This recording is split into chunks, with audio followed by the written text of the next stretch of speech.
Assalamualaikum warahmatullahi wabarakatuh. Waalaikumsalam warahmatullahi wabarakatuh. Di sini kami dari kelompok 3 kita mendapatkan tugas wawancara tentang reformasi tahun 1998. Di sini kita akan mewawancarai orang tua dari Gregorius Gladion yang bertempat di rumahnya sendiri.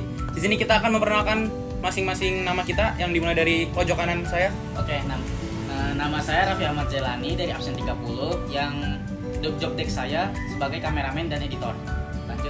Saya Gregorius Gladion, absen 12 dari wawancara sosial. Saya Rizka Indah Hairun dari absen 33, saya pewawancara materi pendidikan. Dan saya Mirza Samaruf Alvarezi absen 20 sebagai ketua dengan materi infrastruktur. Saya Astrid Josephine Patricia Silaban dari absen 5 sebagai pemateri ekonomi. Saya Rangwali Ramadan dari absen 3, ini saya sebagai materi politik. Oke, mari kita lanjutkan dengan wawancara oleh orang tua Gregorius Gladion. Saksikan selanjutnya. Oke Bapak, kita akan masuk ke wawancaranya ya, yaitu di materi politik. Baik, terima kasih. Pertanyaan pertama, yaitu menurut Bapak, apakah situasi politik di Indonesia pada reformasi? Baik, terima kasih. Situasi politik di zaman reformasi adalah masa transisi politik dari era Orde Baru ke zaman pemerintahan perkembangan selanjutnya, di mana pemerintah mempunyai rumusan dan keputusan-keputusan dalam pengembangan bangsa dan negara kita. Baik Pak, kita lanjut ke pertanyaan kedua, yaitu bagaimana pengaruh politik saat reformasi terhadap masyarakat pada saat itu? Pengaruh politik reformasi pada saat zaman itu adalah sangat berpengaruh negatif, yang dimulai dari dampak kemunduran dari bidang ekonomi, sosial, politik, dan budaya, di mana pada saat itu masa peralihan dari pemerintahan Orde Lama ke pemerintahan selanjutnya. Oke, baik Pak. Kita ke pertanyaan ketiga selanjutnya, yaitu selain itu, apakah perubahan politik pada masa itu berdampak positif untuk negara? Baik, dampak positifnya sangat banyak sekali dan sangat luar biasa, di mana ada beberapa hal yang perlu disampaikan. Dampak positifnya salah satunya adalah kebebasan berpendapat. Yang kedua, mengakhiri masa kekuasaan Orde Baru, yang selanjutnya membuka ruang untuk menjalani kerjasama dengan negara-negara luar secara bilateral dan lain-lain sebagainya, di mana itu semua adalah untuk pengembangan bangsa dan negara kita. Baik Pak. Oke, kita lanjut ke pertanyaan keempat, yaitu bagaimanakah perbandingan politik pada masa reformasi dengan yang ada pada saat ini? Baik, perbandingannya juga sangat luar biasa. Pemerintahan di zaman reformasi, kekuasaan politik dipegang oleh pemerintah itu sendiri, sementara di masa-masa sekarang ini berada di tangan politik, partai politik. Yang kedua, presiden dan wakil presiden pada saat zaman itu dipilih oleh dewan, tetapi untuk di zaman sekarang ini presiden dan wakil presiden dipilih langsung oleh rakyat sendiri. Oke Pak, selanjutnya pertanyaan kelima. Apakah mungkin gejolak politik yang ada pada saat ini bisa menyebabkan reformasi kembali, atau justru gejolak politik ini memberikan dampak lainnya? Baik. Kemungkinan gejolak politik reformasi kembali jika marwah politik yang telah dijalankan selama ini telah ternodai dan dilanggar oleh konstitusi seperti yang baru-baru ini kita dengar di masa-masa pemerintahan yang lalu. Baik Pak, untuk politik sepertinya sudah cukup untuk jawabannya. Terima kasih banyak atas responsifnya ya Pak. Jadi dapat disimpulkan dari jawaban Bapak tadi mengenai materi politik, bahwa era reformasi memiliki dampak yang cukup signifikan pada waktu itu, seperti kemunduran politik, sosial, budaya, dan juga sifat masyarakat. Namun dibandingkan dengan era sekarang, itu jauh lebih baik karena seperti infrastruktur, perpolitikan yang sudah mulai bebas, dan juga kondisi masyarakat yang mulai terbuka mengenai hal-hal tersebut. Meskipun didampingi dengan isu-isu politik yang sedikit berubah di sini ya. Ya, itu yang bisa saya sampaikan, simpulkan Pak. Terima kasih sebelumnya. Bisa dilanjutkan kepada teman saya yang lain. Baik. Terima kasih banyak ya Pak. Selamat siang Bapak. Setelah dari materi politik tadi, saya akan melanjutkan di bidang pendidikan. Saya mulai yang pertama ya Pak. Menurut Bapak, bagaimana kondisi pendidikan pada masa reformasi 1998 terkait kualitas guru dan staf karyawannya pada saat itu? Baik, terima kasih.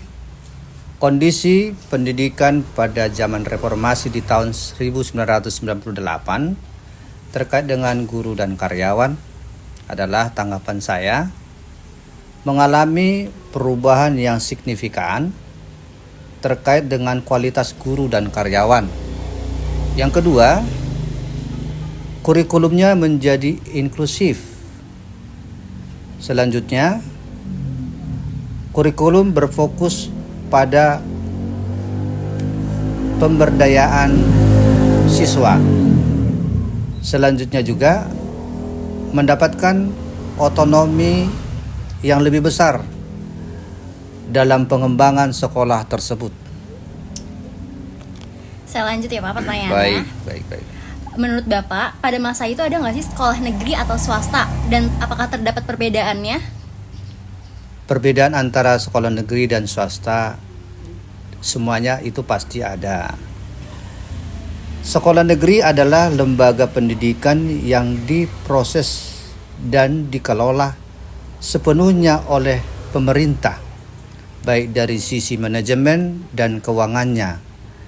Sementara sekolah swasta adalah lembaga pendidikan di bawah naungan organisasi, yayasan ataupun perorangan yang berbadan hukum, di mana manajemennya dan keuangannya berdasarkan dari kemampuan yayasan atau organisasi tersebut yang berdampak kepada orang tua siswa tersebut.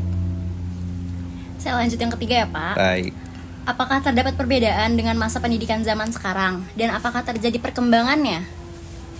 Perbedaan zaman pendidikan zaman sekarang ini dengan perkembangannya adalah metode pendidikan, kurikulum, pembelajaran, sumber daya manusianya, ruang lingkupnya, dan teknologi yang digunakan jauh lebih memadai di zaman sekarang ini daripada di zaman-zaman reformasi sebelumnya. Sehingga dengan cara belajar siswa lebih aktif, lebih terjangkau, dan lebih terpergunakan. Oke, lagi ke pertanyaan yang keempat ya Pak. Menurut Bapak ada nggak sih tantangan dalam pendidikan pada masa reformasi saat itu? Sangat banyak. Tantangan pendidikan pada saat zaman reformasi menurut saya ada beberapa hal. Yang pertama, kurikulum, kekurangan fasilitas dan sumber daya manusia. Yang kedua, kesenjangan pendidikan digital dan lain-lain antara daerah dan daerah perkotaan. Yang ketiga, kurangnya ketersediaan sarana prasarana pendukung dalam proses belajar mengajar, dan selanjutnya keterbatasan anggaran atau Bisa dana. dilanjutkan kepada teman saya yang lain. Baik, jadi Baik. pertanyaan yang terakhir, menurut Bapak bagaimana fasilitas pada masa reformasi seperti sudah memadai apa belum? Seperti buku atau gedung sekolahnya jika dibandingkan dengan sekolah pada saat ini? Fasilitas di zaman reformasi belum memadai dibandingkan di zaman perkembangan kurikulum pendidikan di zaman ini. Baik dalam sarana prasarana, sumber daya manusia yang lebih kreatif, jauh lebih mapan di zaman sekarang ini. Dan penggunaan alat-alat media sungguh lebih banyak dipergunakan di zaman-zaman sekarang ini. Baik, terima kasih Bapak atas respon dan jawabannya yang saya dapat pada materi ini. Saya izin menyimpulkan ya Bapak, pada materi pendidikan yang berkaitan dengan masa reformasi terdapat lumayan banyak perbedaan, serta terdapat perkembangan seperti dari segi fasilitas dan kualitas guru. dari segi pendidikan materi ataupun kurikulum. Mungkin ini berkaitan juga ya dengan Menteri Pendidikan ataupun dinas yang sekarang lebih perhatian dari segi bangunan sekolah agar lebih nyaman, murid yang difasilitasi, serta guru lebih pendidikan dari masa reformasi. Selamat siang Bapak, saya lanjutkan materi yang kelima yaitu materi infrastruktur. Pertanyaan pertama, bagaimana kondisi infrastruktur di Indonesia pada masa reformasi tahun 1998? Baik, terima kasih. Kondisi infrastruktur Indonesia di zaman reformasi pada zaman itu adalah lumpuh akibat krisis ekonomi yang berkepanjangan sehingga pembangunan semuanya terhalang. Oke, baik, kita lanjut ke pertanyaan kedua. Menurut Bapak, apakah peran infrastruktur penting dalam mengembangkan ekonomi di negara Indonesia? Peranan infrastruktur dalam pembangunan ekonomi adalah pembangunan infrastruktur yang baik yang menciptakan lapangan kerja dan menarik investasi luar untuk perkembangan bangsa kita, sehingga kebutuhan dan perkembangan ekonomi terpenuhi. Oke, baik, kita lanjut ke pertanyaan ketiga. Menurut pendapat Bapak, apakah pemerintah mampu menangani biaya dalam pembangunan infrastruktur setelah terjadi peristiwa 1998?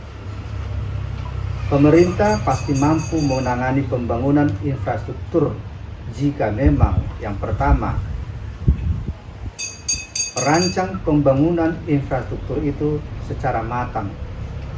Yang kedua, memperbaiki kerjasama antar negara.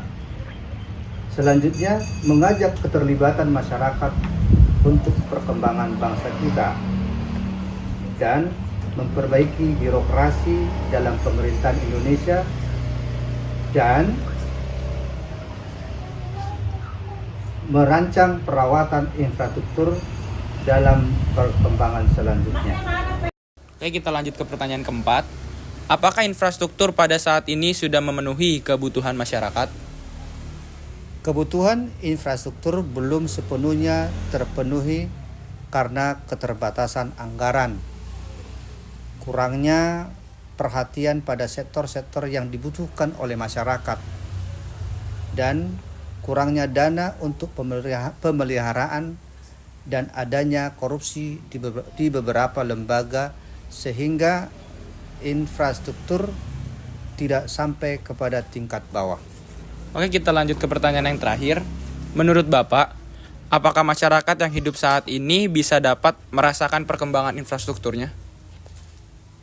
Apakah masyarakat saat ini dapat merasakan perkembangan infrastruktur?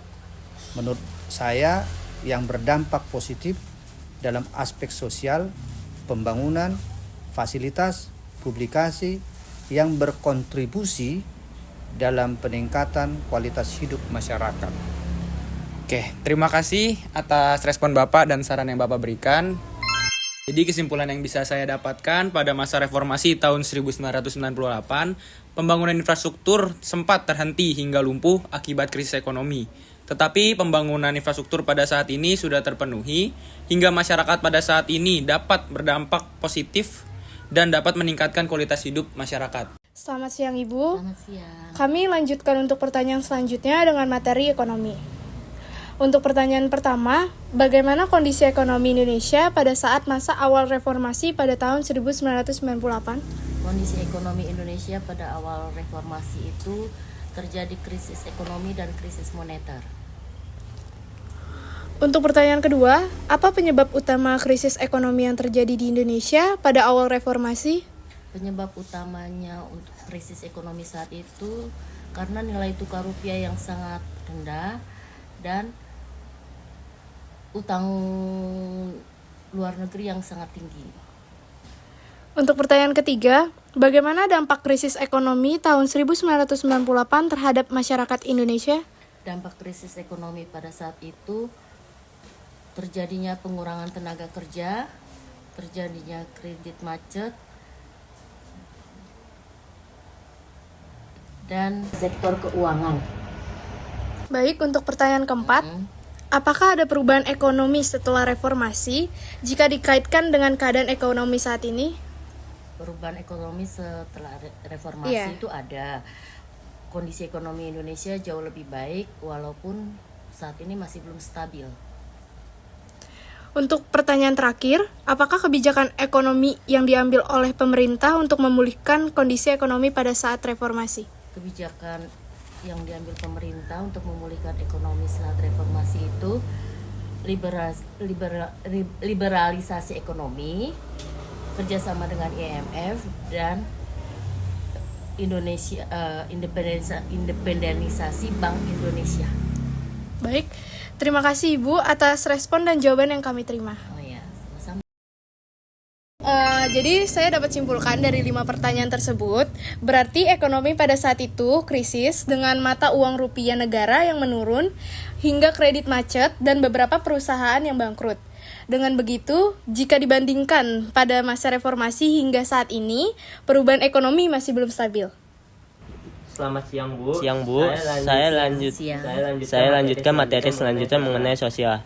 Pertanyaan pertama itu, bagaimana pandangan Ibu tentang kondisi sosial masyarakat pada saat ini? Kondisi sosial masyarakat saat ini itu dipengaruhi berbagai aspek, yaitu teknologi, ekonomi, dan keberagaman. Pertanyaan selanjutnya, bagaimana dampak perubahan sosial di masa sekarang dikaitkan dengan meningkatnya angka kriminalitas? Dampak sosial itu terjadinya ketakutan, kepanikan, kecemasan, dan rasa tidak aman. Pertanyaan ketiga, bagaimana menurut Ibu peran masyarakat dalam meningkatnya partisipasi dalam gerakan sosial? Ikut sertanya masyarakat dalam partisipasi gerakan sosial itu ikut dalam proses pembangunan dan pengambilan keputusan suatu kebijakan. Pertanyaan selanjutnya keempat, apakah Ibu melihat adanya peningkatan partisipasi masyarakat dalam pengambilan keputusan setelah reformasi? Menurut pendapat saya ada peningkatan. Masyarakat memberikan rasa memiliki dan rasa bertanggung jawab terhadap pembangunan di Indonesia. Nah, pertanyaan terakhir nih Ibu. Menurut Ibu, apa yang masih perlu diperbaiki dalam aspek sosial yang belum tercapai sejak masa reformasi sampai saat ini? Yang belum tercapai saat ini itu tenaga kerja lokal diberikan kesempatan yang lebih luas dan untuk pengurangan tenaga kerja ke luar negeri. Itu aja. Terima kasih Bu atas respon dan jawaban yang Ibu berikan. Terima kasih. Kesimpulannya, kondisi sosial pada saat itu tidak aman ya Bu. Iya. Tetapi setelah terjadinya reformasi, kondisi sosial sudah mulai membaik, di mana rakyat ikut serta dalam proses perencanaan dan pengambilan kebijakan.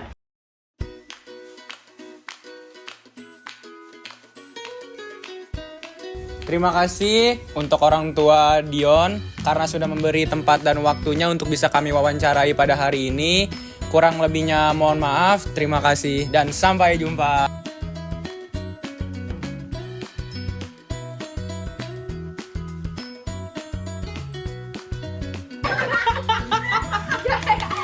POV-nya ntar dapetnya semana lu lihat sendiri ya.